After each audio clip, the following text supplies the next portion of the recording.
جبکہ ولی نے سگریٹ جلا کر شعلہ دیا اور حویلی سے باہر نکل گیا۔ سالہ ہم حج کر کے آیا ہے جو تم سب گھیرے بنائے بیٹھا ہے۔ ڈھکے چھپے لفظوں میں وہ سب کے سوالوں کے جواب دے کر تھک چکا تھا، مگر فیروز کے بارے میں کچھ نہیں بتایا کہ اس کی موت کی خبر خود ہی گاؤں میں صبح پھیل جائے گی۔ گھنٹہ ہونے کو آ گیا تھا، وہ جانتا تھا زرش کی کیا حالت ہوگی، تبھی اس کی جان پر بنی ہوئی تھی اور یہ لوگ جان چھوڑنے کو ہی تیار نہ تھے۔ بالآخر وہ چڑ کر اٹھتے ہوئے بولا۔ عنایت نے 2 پل میں اس کی ڈریسنگ کروا دی تھی، مگر اب اس کا جسم اکڑ چکا تھا۔ تبھی وہ چیخا تو سب منہ بسورتے ادھر ادھر ہونے لگے۔ اے ہادی سائیں، تم شرافت سے اپنے کمرے میں جائے گا؟ اگر ادھر ادھر نظر گھمایا بھی تو تمہارا ٹانگوں کا کچومر بنا کر تمہارا بارات کا کھانا کھلائے گا تمہیں کو۔ اپنے کمرے میں جاتے ہوئے وہ ہادی کو دیکھ کر بولا، لالا میری شادی ہوئی ہے یار آج۔ اس نے دہائی دی، ابھی درست کرتا ہے تمہارا کھوپڑی۔ سادام نے غصے سے اس کی جانب قدم اٹھائے۔ کیا ہو گیا؟ کیا ہو گیا ہے؟ جا رہا ہوں اپنے کمرے میں۔ جذباتی ہو جاتے ہیں یہ حویلی کے لوگ بھی۔ ایک دم دونوں ہاتھ اٹھا کر وہ اس کو بولا تو شہاب کا کہا سب سے اونچا تھا، اللہ کرے میرے جیسی ریس ریس کر شادی ہو آپ کی، آپ آدھے دلہا بنو، آپ کی بیوی راضی نہ ہو آپ سے۔ ہادی جلے دل کے پھپھولے پھوڑنے لگا۔ اس دن کے بعد اس حویلی میں اس نے آج قدم رکھا تھا، تھوڑا عجیب لگا۔ آج وہ اپنے بچے کے ساتھ اس حویلی میں آئی تھی، وہاں سب اب بھی ویسا کا ویسا ہی تھا۔ رات زیادہ ہونے کے باعث سب اپنے کمروں میں تھے، شاید وہ لوگ جو اسے ناپسند کرتے تھے، اور باقی پیچھے گاڑیوں میں آ رہے تھے۔ ولی اسے لیے کمرے میں آ گیا تو جانا حیران نظروں سے کمرے کو دیکھنے لگی۔ پھولوں کی مہک سے کمرہ مہک رہا تھا۔ ولی کو بھی اب یاد آیا کہ وہ کل صبح تک یہ کام کروا رہا تھا، کیونکہ اسے یقین تھا کہ آج جانا اس کے ساتھ آئے گی، اور آج کے دن اتنے حادثات ہوئے کہ اس بارے میں وہ بالکل بھول گیا تھا۔ جانا کے لب اپنے آپ مسکرا دیے۔ اس نے پھولوں کو چھوا، جبکہ ولی سے اپنی ہی بیٹی نہیں سنبھل رہی تھی، حالانکہ وہ سوئی ہوئی تھی اور اسے اس وقت سونا ہی چاہیے تھا، مگر ولی نے اسے ایسے پکڑا ہوا تھا کہ وہ کسی بھی وقت بآسانی اٹھ جاتی۔ اس نے تبھی جانا پر دھیان دینے کی بجائے پہلے اپنی بیٹی کو کاٹ میں لٹایا جو اسپیشلی اسی کے لیے منگوایا تھا، اور پھر جانا کو دیکھا جو اب بھی پھولوں کی سیج کو دیکھ رہی تھی، اور پھر کسی احساس کے تحت وہ بالکنی میں چلی گئی تو اس کی مدھم سی حیران کن چیخ نکلی۔ ولی اپنے کیے گئے کارنامے کو سرے سے ہی فراموش کیے بیٹھا تھا، حالانکہ اس کے ہاتھ پاؤں میں بہت درد ہو رہا تھا، مگر پھر بھی وہ جانا کے پیچھے آیا اور بالکنی میں کبوتر دیکھ کر اس نے سانس بھرا، جبکہ جانا ایکسائٹڈ سی سفید کبوتروں کو باہوں میں بھرے انہیں پیار کر رہی تھی۔ یہ سب آپ نے میرے لیے کیا ہے؟ وہ حیرانگی سے پوچھنے لگی۔ کیا تم ان سے کل نہیں مل سکتی؟ اس نے اکتا کر کہا۔ جانا کی ایکسائٹمنٹ دم توڑ گئی۔ آپ بالکل نہیں بدل سکتے، اس نے منہ بسور کر کہا۔ تو تمہیں مجھ میں بدلنا کیا ہے؟ ولی نے آگے بڑھ کر کبوتروں کو اس کی گود سے الگ کیا، دھیان سے، انہیں کچھ ہو نہ جائے۔ جانا بے تابی سے بولی، اگر ایسا ہی رہا تو ان کی گردنیں مروڑ کر اپنے ولیمے میں لگا دوں گا۔ اس نے گھور کر جانا کو دیکھا اور اندر لے آیا۔ جانا کا خوبصورت چہرہ چمک اٹھا پھولوں کی سیج میں، دونوں ایک دوسرے کے قریب تھے۔ کیا میرے لیے تمہارے دل میں اب بھی جگہ نہیں بنی؟ وہ ایک احساس کے تحت بولا۔ میں نے ایسا نہیں کہا۔ کیا تمہارا دل مجھ سے صاف ہوا؟ اس نے ایک اور سوال داغا تھا۔ جانا نے غور سے ولی کی طرف دیکھا، وہ اس کے بولنے کا منتظر تھا۔ چودھری ولی جو اپنے غرور انا میں مدہوش شخص تھا، اس کے اس طرح جواب کا منتظر تھا۔ اگر صاف نہ ہوتا تو آپ کے پاس نہ ہوتی۔ جانا نے اس کی طرف دیکھا اور ولی کو لگا کہ جیسے اس کے انگ انگ میں ہر درد پر ٹھنڈک کا احساس رکھ دیا اس نے۔ دروازہ ابھی کھلا بھی نہیں تھا کہ گھومتا ہوا تکیا اس کے منہ پر آ کر لگا، جبکہ وہ اپنا زخمی سر تھام کر رہ گیا۔ اف، گھائل کرے گا یہ لڑکی آج ہمیں۔ کتنا چالاک ہے، زخمی شیر کو شکار پر اکساتا ہے۔ اس کو دیکھتے ہی مسکراہٹ دباتے وہ خود ہی بول رہا تھا، جبکہ مقابل سرخ لہنگے میں اپنے بے پناہ حسن سے بے پرواہ اپنی سسکیوں کو روکتی، جو چیز ہاتھ میں آ رہی تھی کھینچ کر اسے مار رہی تھی۔ یہ تو شکر تھا کہ اب تک صرف تکیے ہی اس کے ہاتھ آئے۔ یار من، حوصلہ مکھن سائیں، ہم زخمی ہیں، وہ بولا اور اچانک اس کی کلائی کو سختی سے تھاما، جبکہ زرش پھوٹ پھوٹ کر رو دی۔ اس کے جسم سے روح نکال کر وہ کتنے سکون سے مسکراتا ہوا اندر آیا تھا۔ مکھن دلبر، ہم ٹھیک ہے یارم۔ نہیں، میں نے روکا تھا نا میں نے، آپ پھر بھی چلے گئے۔ آپ کتنے برے ہیں نواب جی۔ اس کی پیٹھ پر ہاتھ رکھ کر وہ اس کو حوصلہ دینا چاہ رہا تھا۔ اب روتا رہے گا؟ قسم اٹھا لو، ہمارا ہاتھ دکھتا ہے تمہارا اس وزن سے رونا دھونا سے۔ وہ ضبط سے بولا تو زرش نے سر اٹھایا۔ بکھرے بال، اڑے اڑے میک اپ سے اس کے سر پر بندھی پٹی اور بازوؤں پر پٹی دیکھ کر وہ نئے سرے سے رونے لگی۔ آپ کو درد ہو رہا ہے؟ آپ کیوں گئے؟ وہ اس کے ہاتھ کو تھامتی معصومیت سے بولی۔ اچھا اب نہیں جاتا، تم رونا بند کرے گا؟ اس کے ریشمی بکھرے بالوں کو سنوارتے ہوئے اس نے اس کی پیشانی پر اپنا لمس چھوڑا۔ زریش نے اس کے دونوں ہاتھ تھام لیے اور اسے بستر پر بٹھایا۔ سادام اس کو دیکھ رہا تھا۔ آپ لیٹ جائیں۔ سادام سعادت مندی سے لیٹ گیا۔ زریش نے اس کی طرف دیکھا تو آنکھیں پھر بھرنے لگیں۔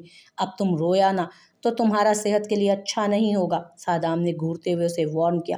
بس کریں، خبردار جو آپ نے مجھے گھورا یا جھڑکا، سمجھتے کیا ہیں آپ خود کو؟ دوسرے آپ کے پیچھے لگے رہیں اور آپ کا جو دل میں آئے وہ کریں۔ وہ غصے سے آنسو صاف کرتے بولی اور اس کے سامنے بیٹھ گئی۔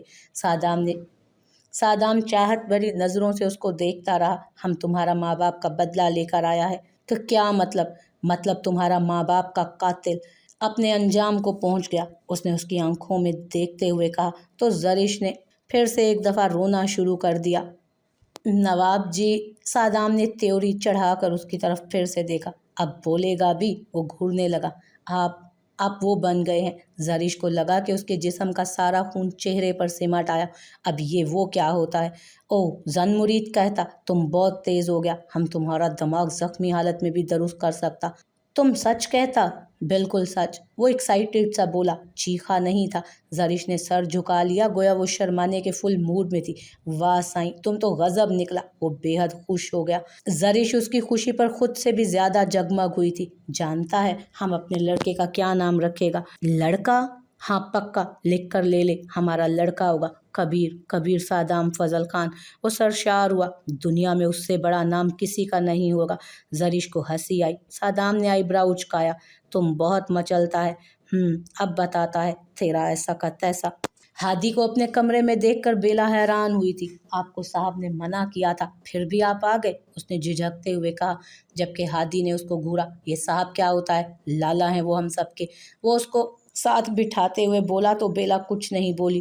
ہادی نے حیرانگی سے اس کی طرف دیکھا، جبکہ بیلا کی آنکھوں کے گوشے بھیگ گئے۔ آپ میرے بارے میں کچھ نہیں جانتے، وہ بولی تو آواز روند گئی۔ مجھے کچھ جاننا ہی نہیں، وہ بولا، مگر مجھے آپ کو بتانا ہے۔ وہ ذرا جھنجھلا کر بولی، ٹھیک ہے، جو بھی بات ہے بتاؤ۔ اس کے مضطرب چہرے کو دیکھ کر ہادی نے اسے بیڈ پر بٹھایا۔ ہاں بولو، کیا بات ہے؟ وہ اس کا ہاتھ تھام کر خود بھی ساتھ بیٹھ گیا۔ میں آپ کو خوشیاں نہیں دے سکتی، آپ کے آنگن میں بچوں کی خوشیاں نہیں دے سکتی، وہ کہتے ہوئے پھوٹ پھوٹ کر رو دی۔ اور اس طرح کہ ہادی جو سب جانتا تھا اور اس بات پر بالکل یقین نہیں رکھتا تھا، اولاد دینا اللہ کے اختیار میں ہے تو اس میں رونے کی کوئی بھی وجہ نہیں۔ اس نے بیلا کا ہاتھ سختی سے جکڑا۔ ہماری اولاد ہوگی اور وہ تم سے ہی ہوگی جو میرے آنگن کو اولاد کی نعمت سے روشن کرو گی، اور اگلی بار تمہاری زبان سے کوئی ایسا لفظ نہ سنوں میں۔ وہ پہلی بار سختی سے بولا۔ ایسا کیسا ممکن ہے؟ بیلا نے آنسو بھری آنکھوں سے اس کی طرف دیکھو، میں کوئی نیک انسان نہیں ہوں، مگر خدا پر یقین رکھتا ہوں اور تمہیں بھی کرنا چاہیے۔ وہ اتنی معتبر بات کرتا ہوا ہادی تو بالکل نہیں لگ رہا تھا۔ اور تم دیکھنا، ان سب سے خوبصورت بچے میرے ہی ہوں گے، وہ پورے اعتماد سے بولتا بیلا کو ہنسنے پر مجبور کر گیا، جبکہ ہادی کو اس کی ہنسی پر دلی سکون ملا۔ اس نے اس کا ہاتھ تھام کر لبوں سے لگا لیا۔ تمہارا تعلق الوؤں کے خاندان سے تو نہیں ہے؟ شہاب نے اس کی طرف دیکھا۔ آپ کے ساتھ مسئلہ کیا ہے؟ میسی غصے سے بولی۔ پیچھے پڑے ہوئے ہیں کب سے، میسی نے تپ کر کہا۔ میرا مسئلہ تم ہو لڑکی، تم۔ پیار ہو گیا ہے مجھے تمہاری اس فالتو سی شکل سے۔ اس کے کہنے کی دیر تھی کہ میسی نے اس کے کھینچ کے مکہ مارا۔ پیار سے زیادہ وہ فالتو شکل پر بھڑکی تھی۔ شہاب نے اس کی صورت دیکھی، اپنے آپ کو گم کریں، وہ گھورنے لگی، جبکہ شہاب نے گہری سانس بھری اور اسے خود سے نزدیک کیا۔ میسی نے حیرت سے اس کی صورت دیکھی۔ دونوں ہی بھرے ہوئے ہیں، جوڑی خوب جمے گی، وہ شرارت سے بولا تو میسی نے اس کو دھکا دیا، جبکہ شہاب اس کو پکڑتا رہ گیا، جو اس کے پاس سے ایک دم بھاگی تھی، مگر اس کی مسکراہٹ شہاب کی نظروں سے چھپی نہیں رہی۔ شادی کے ہال میں منظر بھرپور اور مکمل تھا، سب تھے، خوشیاں تھیں، جیسے دونوں گاؤں کے لوگ بھی کھل اٹھے تھے۔ فرق جہاں اب بھی نہیں آیا تھا تو وہ تھا سادام اور ولی کا تعلق، جو حقیقت میں صالح بہنوئی کا حق ادا کر رہے